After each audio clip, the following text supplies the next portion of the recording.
Is the Domino's postgame report. I'm Adam Cavalier, voice of the Eagles, alongside Headman's basketball coach Chuck Benson. Chuck, it seems like you have something that you want to say. I'm just going to go ahead and let you get whatever it is off your chest. Okay. Much to my poor judgment. First of all, you know what I think of Luke Bredigan. Yeah, I do. I thought so much about him that he's now an assistant coach for us in year 2 as an assistant after being my point guard for several years. But for Nick to surpass him in terms of threes, nobody is happier for that situation than Big Brother Luke. If somebody's going to break your record, let it be your little brother, right?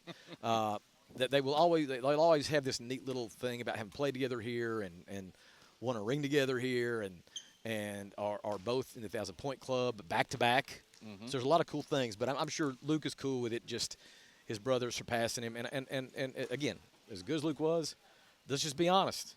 Nick's better. I'm just gonna put it out there. As good as Luke was, Nick is better. So that's just that. Now, Kev, there's the add-on here. Go ahead. We are very much pressed for time. We got to pick up that pizza in 20 minutes.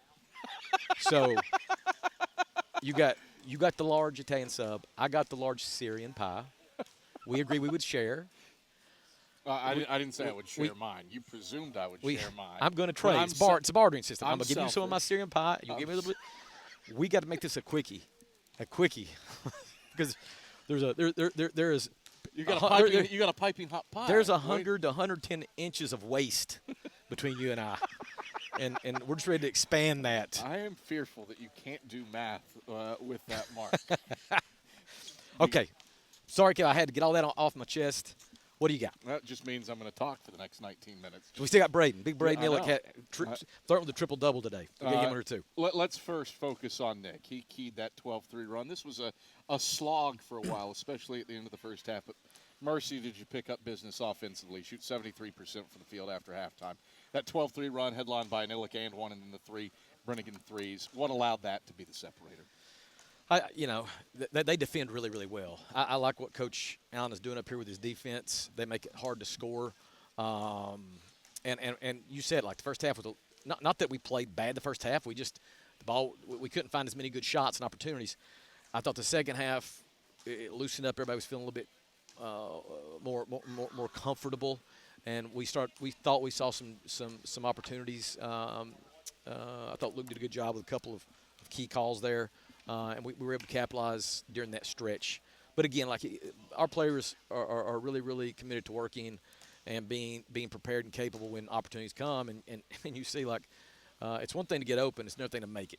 And our guys make open shots.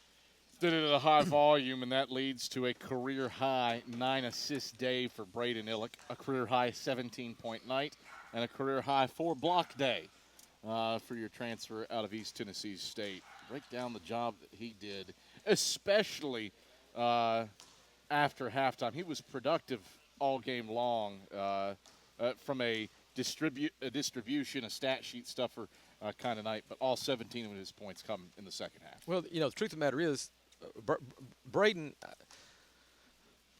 whenever Braden understands, and when he starts looking at himself like I look at him, and that he could be like just an incredible college player. When he just comes to terms with that reality and starts being in that comfortable place and confident place, then today will sort of look like child's play. He did this, by the way, after tweaking his ankle the first half. I was really a little bit concerned about that. He played through it. So to see him have a day like this, I'm not surprised at all. I mean, he's been here, 9 games now? Yeah, and he's flirting with a triple-double. I think that sort of speaks for itself. Offensively, 73% from the field. It's just a matter of getting open looks. As I said, our guys worked very hard, and the guys that took these shots, John, Nick, Braden, Jack, these guys are very capable shot makers. We're very fortunate to have them on this roster, and as I've said, when they shoot a ball, I'm oftentimes surprised when it doesn't go in. I'm not that guy that thinks, oh gosh, why? Every time they shoot, I think it's going in, and when they don't make it, I can't wait till the next time I see them shoot it because I've got such confidence in who they are and the work they put in.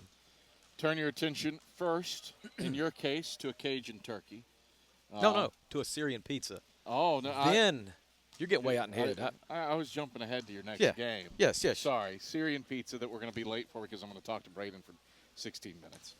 And we'll all go hungry, and you can be angry at me, but I don't care. Then to a Cajun turkey. Yes. And Thanksgiving. And then to a really improved Anderson team. Yes.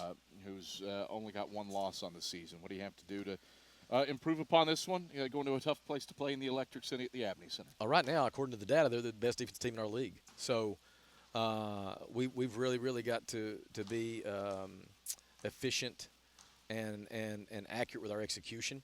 But then we also have to defend because they got capable shot makers and scorers. So this is going to be this was our first, as you like to say, our first true road test. Anderson will be our second true road test, and as you know, the Abney Center is a challenging venue. Hopefully, they won't be quite as zesty because of Thanksgiving, but nonetheless, I think Jimmy's done a good job of getting that group ready, and there's a reason they're 4-1, man, because they're really good. Chuck, pleasure as always. Congrats, an 8th straight game shooting better than 50% from the field for the first time as head coach. Congrats on the win. Great, thanks, Kev. It's Carson